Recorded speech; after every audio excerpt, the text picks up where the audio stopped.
Endi ul benizom shaharda har ish va har maslahat so'z qilmoq anda qoldi. Siz mandan aqcha talab qilganda bir hujjat darkor, tegishli yerga ko'rsating, mana sudyalar bor, topshiring debdur.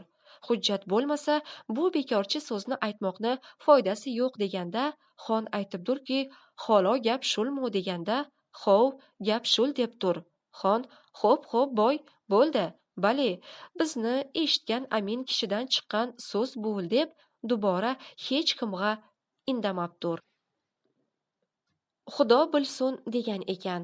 So'ngra O'rinburug'da ba'zi vaqtlarda sayri shikorga eski odati bo'lib, shikorga borib, bir necha kunlar shikorda qolib, yana kelib, necha vaqt o'tgandan keyin borib, shikorga 3 kun, 4 kun, bir hafta yurib, borib kelib, yurib, bir kuni ovda bir qazoq yofisga kira qilib, Rusiya tuprog'idan 24 soatda chiqarmak bo'lib, 300 so'mga shart aytib jo'nab, bir sutkada Eron hududiga o'tqizgan ekan. Anda shoh Amir Nasriddin shoh ekan. Agar xat yuborib, so'zlashganda xonni kirmakig'a qabul qilmay, to'g'ri Afg'on tuprog'iga o'tib, Afg'on amiri Abdurahmon xon ham olmay, to'g'ri Hindiston tarafiga o'tgan ekan. Bir kichkina bosh katta yer yuziga sig'may, endi Xudo va payg'ambarning dargohidan umid etib, to'g'ri Afg'oniston ichi ilan Peshovar tarafiga yurib, Peshovarga kirganda ham shaharlari istiqbol qilib, to'g'ri Peshovarga kirib, Go'rkand degan eski o'rdaga tushgan ekan. Anda necha ham shaharlar ziyofat qilib, so'ngra Lot tarafidan bir ma'mur kelib, Xudoyorxon ahvollarini so'raganda, oddidagi nodon befikrlar maslahati bilan mazkur ma'murga nima muomala qilamiz deganda, biri debturki, nasoro ulug'laridan hech imdod yoki huquqi maosh so'rash darkor emas deb, ma'murni savoliga hech talab va hech arz yo'q deganda, ma'mur bu kishi Farg'onaning xoni emas, bir vahshiy kishi deb Lotg'a raport yozib qaytargan ekan. Peshovarda xon tushirgan o'rdani tomosha qildik. Abdulkarimbek o'rdasining oldida gulzor, yaxshi joy edi. Peshovardan Bombayga Junaydurgon bo'lib, hojiboshilar Bombaydagi hamshaharlarga telegrom yuborib, xonni istiqboliga hojiboshilar chiqib, Ahmadobod degan shaharga chiqib, xonni olib kelib, tushirgan hojiboshini o'z og'zidan eshitildi. Hoji Muhyiddin Buxoriy, Hoji Yusuf Ali Marg'inoniy, Qori Abdulhakim Marg'inoniy, Hoji Abdulkarim G'uzoriy va necha adadlari xonni olib borib, alohida 3 oshiyonalik bir qo'noqi Bangolaga tushirgan ekan. So'ngra Bombayda necha kunlar tomosha qildirib, so'ngra xon jo'namoq bo'lganda Jiddaga telegrom berib, xonni istiqbol qilib olmoqqa e'lon etganlarida, Jiddada hamshaharlar kattasi Hoji Sodiq afandi bo'lib, ul kishi hamma gumashta va odamlarga amr qilib, xonni lamlamga istiqbol qilib, kichkina o't yopurg'a tushib, daryo ichinda xon tushgan yopurga borib, qog'ozlarini ko'rsatib, kopitanlar shoti qo'yib, yopurga olganlarida, xon bularni ko'rib, taajjub qilib, bu daryoning ichinda Buxoriy hojilar qaydin chiqdilar deb turganda, hammalari yuqoriga chiqib, xon ilan muloqiy bo'lib omonlashganda, xon so'ribdurki, sizlar qaydin chiqdilaringiz deb. Bular javob debturlarki, taqsir Jiddadan chiqdik deganda, Jidda yaqinmi desalar, taqsir 1,5 soatda ko'rinur deb choy ichib o'ltirganlarida yiroqdan balandu past oq imoratlar ko'rina boshlab, mana Jidda ko'rindu deb yaqin borganda, yopur yiroqda langar tashlab, hojilar xonni zavraqqa solib olib so'zlashibdurlarki, sizlar qaydin, munda nima ishda? Bular javob beribdurlarki, taqsir biz o'z qo'llaridan Xo'qanddan, Marg'inondan va Andijondan hammamiz farg'onalik, munda tijoratda mashg'ul biz deb. Gumruk, ya'ni daryo labidagi bojxonaga borganda, Hoji Sodiq afandi xonning guvohnomalarini olib, tayyorlab turgan ekan. Daryo labida gumrukxonada xon ilan muloqot bo'lib, turk ma'murlari Farg'ona xoni nasli emish, boqalam deb tamosho qilib turganda, Hoji Sodiq afandi 4 adad faytunlarni tayyorlab, faytunga xon bilan Hoji Muhammad Sodiq afandi o'ltirib, to'g'ri Jidda rastasi ilan yurib, o'zini qo'nog'iga qo'ndirgan ekan. Anda necha kun turib, ko'p xursand qilib, oxirulamir bir kun kechasi choy ichib o'ltirib, xon mezbon Hoji Sodiq afandidan so'raydurki, boy afandi, Xo'qandga borganmisiz deganda, Hoji Muhammad Sodiq aytibdurki, taqsir, kamina aslim farg'onalik, koni bodomdan bo'lurman deganda, yaqinda Xo'qandga borganmisiz desa, hoji javob beribdur: "Hov oftobachi hajga kelganda mani olib borgan edilar. Xizmatlaringga bordim. Fursati xizmat bo'lmadi, buyurilmadi. Qarindoshlarni ko'rib kelganman. Xizmatlaringga borganman" deganda, xonni o'shal, pakana, ko'rimsiz ekan deb oqchani savlatlik Ibrohimjon boyga berib ololmay xafa bo'lganlari yodlariga tushib, bir qancha fikrga ketib, so'ngra degan ekanki, afandi, hukumat ekan, odamni suratidan bilib bo'lmas ekan. Bizning amin bilgan kishilarimiz xoin va qallob kishilar ekan. Bizga ma'qul bo'lmagan kishilar aminu musulmoni komil kishilar ekanlar. Qo'liga ish berib imtihon qilmay, chunonchi mana bizning boshimizga keldiki, Ibrohimjon boy Maskovchi sizga yuborib, takya solmoq bo'lganda, tadbir ilan 2000 tilloni olib, oxiri inkor qildi, tondi. Mana, eshitgan odamlarimiz, man bul to'g'rida sizdan hijolatman deganda, boy darhol, taqsir, hech hijolat bo'lmasunlar. Mana, oldingizda turgan joyni takya uchun olib borgan edim.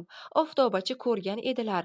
Alhol ham mumkindur. Taqsir, Farg'ona ahli uchun bir takya solmoq ko'pda katta gap emas.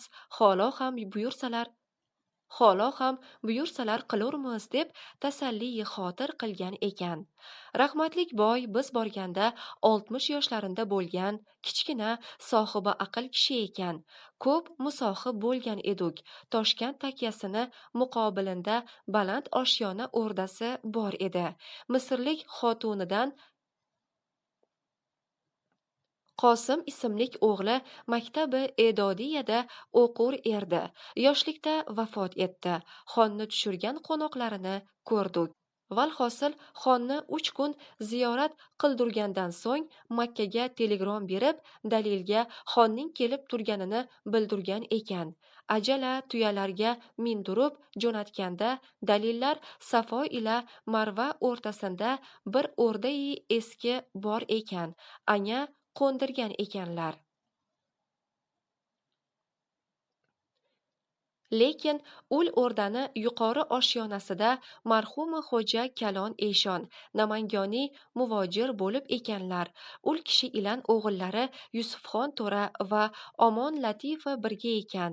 Bir kuni xon haramda har kun ko'rib Hazrati eshon marhumiga izhor xursandlik qilib, alhamdulillah, maqsadi asliga vosil bo'ldim deb 5 vaqt namozlarini haramda ado qilib yurganda, ittifoqo bir kuni haramdan xon chiqqanda bir kishi bir piyola choy tutgan ekan. Xon karavotda o'tirib choyni ichib turgan paytda bir kishi bir katta tosh bilan otib xonni og'ziga tegib 2 adad tishlari singan ekan. Vaqti zobitlar urguvchini olib borib hibs qilib, so'ngra xonni ilojxonaga olib borib, so'ngra chiqarib istintoq qilganda, bu urguvchi Namangonda fuqarosidan To'raqo'rg'onlik Solih Sarkor degan Ortiq Sarkorning o'g'li ekan.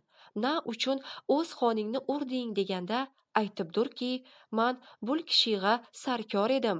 Namangonni tanobini yig'ib berganimda xazinag'a zarar qilgansan deb mani hovli haramlarimdan judo qilgan edilar. Hayotlikda bir qasos olmoq maqsadim edi. Bul kishi hajga ketgan deb eshitib edim. Kelib bul yerda topdim, urdim deganda, 4 yil hibsga hukm bo'lib, xondan so'raganda, man af qildim deganda 2 yil hibsda qolgan ekan. Xon aytibdurki, man Namangonda Muhammad Aminbek degan hokim qo'ygan edim. Bu kishini har nima qilsa ul qilgandur. Man andin xabarim yo'q, deb javob qilgan ekan. Bir kun katta xo'ja Eshon xonni taklif qilgan ekanlar. Boloxonaga chiqib, ziyofat bo'lganda xon aytibdurki, mani bu Nurmuhammad aslo qo'ymaydur, mamlakatga ketaylik deb qistaydur. Bunga bir maslahat bersangiz deganda, Eshon aytibdurlarki, endi siz janobni hukumatlaringiz 40 yil bo'lib hukmronlik muncha muddat saltanat surgan kishi havoqini Xo'qandda yo'q. Bunga shukur etilsa bo'lur va ham nasiba bo'lib harami muhtaramga dohil bo'lib, bu davlat yana marhamati Allohdir. Buning shukrini bajo qilib, endi qolgan umrni haramda o'tkazsalar yaxshi deb aytganda, xon man ham shundoq o'ylayman debdir. Va lekin Nurmuhammad Sharbatdor xonni o'z holiga qo'ymay mamlakatga olib ketmak bo'lib jo'nab ketgan ekan. Marhumiy hazrat Xo'ja Kalon Yusufxon to'raga o'tin yorsang, tepada yormay pastga tushib yorgil, xonni tepasida taraq turuq qilma deb xonni rioya va odobini bajo qilur edilar, deydilar. Bu tariqa Makkada turib osoyishta ekan.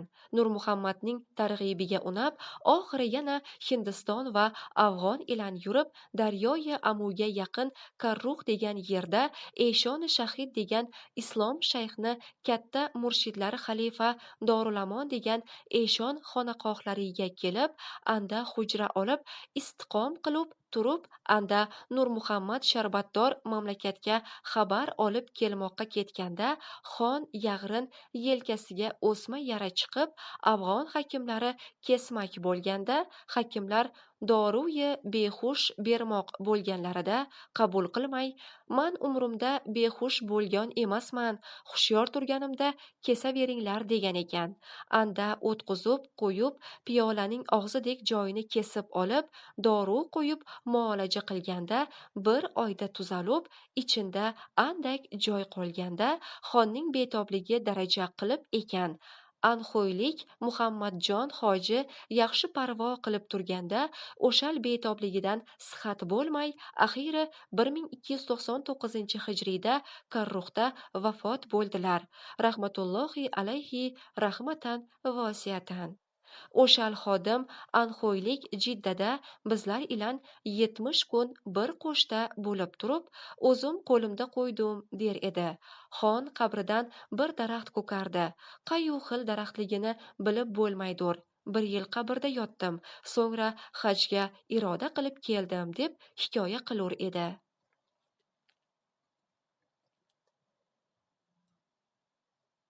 Bar har hol xonni Xo'qanddan chiqib, O'rinburgda turib, andin hajga borib qaytib kelib, vafotlarigacha o'rtasi 8 yil bo'lib, 9-yilida vafot bo'lgan ekan. Xonning avlodlaridan Nasriddinxon, Muhammad Aminbek, Sayyid Umarbek, O'rmonbek ibn Yaminbek, Fansurullohbeklardir. Bulardan Nasriddinbek ila O'rmonbek va Fansurullohbek marhum bo'laklari mavjuddirlar. Chunonchi Muhammad Aminbek Toshkentda, 2 o'g'illari hukumatda xizmatdadir. Sayyid Umarbek, ul kishi ham Toshkentdadurlar.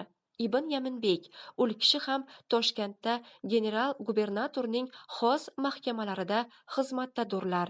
Bu beklar ichinda hammalarining katta qariyalari alholda Nazirbekdurlar.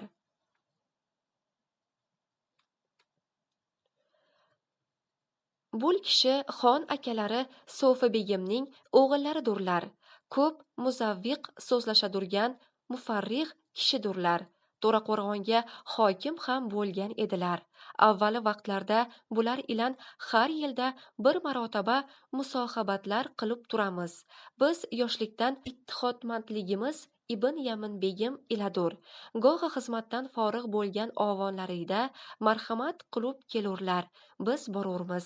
Muvosalat bor.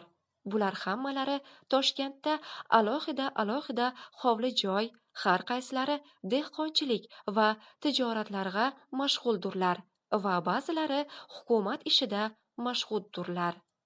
Bu Xo'qand tarixini xatm etib, bu Farg'onada bo'lmish shaharlarning eng qadimiy va eng obodi bo'lgan Andijon tarixini yozmoqqa ishtig'ol etdik va bu yerga yetdik.